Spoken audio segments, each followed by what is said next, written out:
Hello everybody, today we're going to be taking a look at this GTE Sylvania 175 watt clear mercury vapor bulb. Now right off the bat, you're probably noticing something unique about this bulb. Look at the structure inside. Isn't that just unusual? Well, this is a Sylvania Girder frame bulb, and Sylvania came up with this design to solve a problem that the early mercury vapor bulbs had, which was the welds inside that held the structure together were weak, and vibration from the ballast or other outside objects would cause the bulb to fail prematurely because of those welds loosening and falling apart, and the bulb couldn't be used anymore. So Sylvania came up with the idea of using a one-piece frame and folding everything onto it, eliminating most of the welds, except for the welds used to connect the arc tube, of course, and its wires. But the welds for the frame were non-existent, and everything was folded out of one piece of metal here. Now at the top that holds the frame together, you can see some quick stamp weld looking things here to kind of fold the springs together to hold it up top. But I believe that's the only welds you will find on the Girder frame bulb, of course, other than the wires themselves being welded to the leads. Before we take a closer look at that, let's take a look at our base here. We do have our letters and numbers all the way around. This is interesting. It says 74, 75, 76, 77, 78, 79. Okay, so it must have been made, like 73 or 74, or I don't know, one of those dates within that range, I'd assume. We have a whole bunch of vertical dashes there. Maybe they're ones, but I think they're just vertical dashes. And then we have all of our numbers here, up to 12 for 12 months in a year. We have our glass insulator here on the bottom. And our center contact, of course, looks like a purpley glass.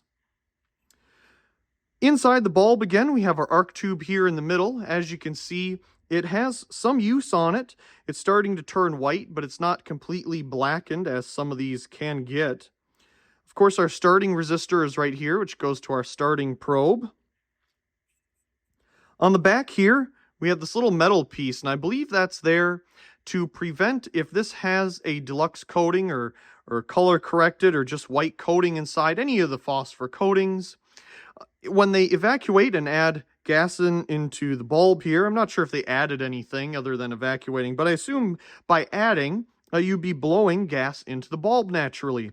And I think someone said in the comments once that this little flap here was to prevent that air from blowing in and blowing off the coating that was already placed inside of the bulb once it's evacuated and sealed off.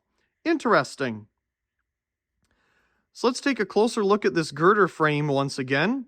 We can see the springs here at the top that hold it in place, and the interesting bends that they used to kind of bend the sides here to give them a little bit more rigidity, more stiffness and strength.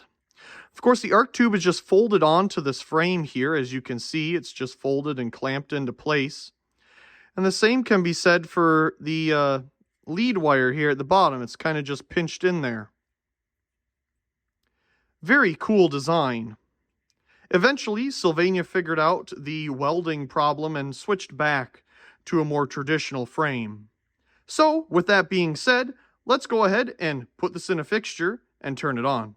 You know what? I'm just remembering, I don't think we took a look at the etch. Let's go ahead and do that here at the end. GTE Sylvania 175. It's hard to see what the numbers are there beneath the 175. Let me see. A 5 and an X maybe? 5 something. And then, of course, H39 KB-175. At least the etch is still readable on this bulb. Okay, we got the bulb installed in our 1965 GEM 250R. We're at 118.7 volts. So let's turn it on in 3, 2, 1.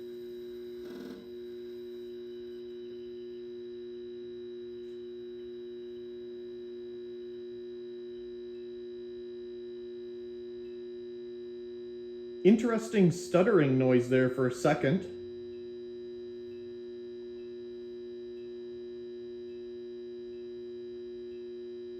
You can definitely hear the bulb warming up with the girder frame expanding, contracting, you know, it's heating up.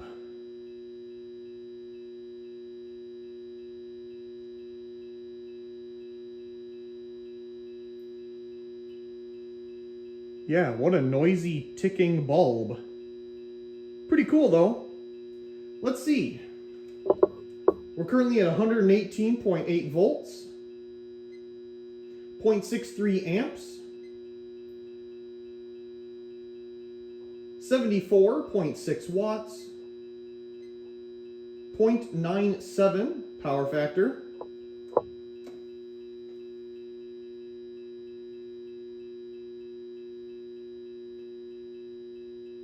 so let's go ahead and let it warm up.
We seem to be at full brightness. Both the lux meter and the watt meter here have leveled out in their readings, and this frame is still ticking away. Let's get a closer listen.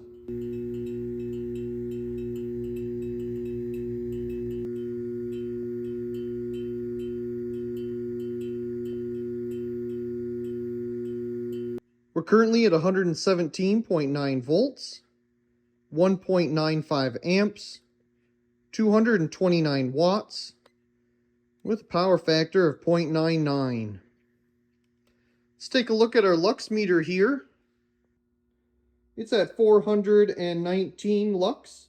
It likes to hover right around there. The sensor itself is exactly 94 inches from the arc tube in the fixture. Beautiful mercury vapor color as always. Of course, this arc tube is still putting out a decent amount of lumens for itself. And of course, it lights everything up nicely. In filming the different clips here, the pinging or tinging noise has totally gone away, but it got me thinking. It reminds me a lot of the C7 flasher Christmas bulbs. If you listen to those very carefully, you can hear the bimetallic switch inside connect and disconnect as it heats up and cools down. It's very much like that. And it's time for a cool down. Here we go.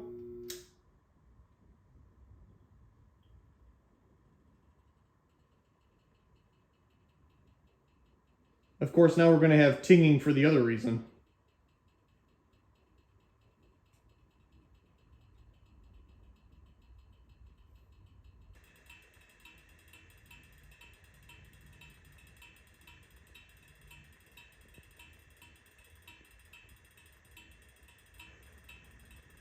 As always, I do hope you enjoyed today's video. And if you did, be sure to give it a like down below and leave a comment. I do enjoy reading all of your comments. If you haven't already, be sure to subscribe to the channel for more great videos like this one. Also check out my secondary channel Mercury and subscribe over there for more behind the scenes and alternative content. Of course, check out the other videos here on this screen, and as always, thank you very much for watching.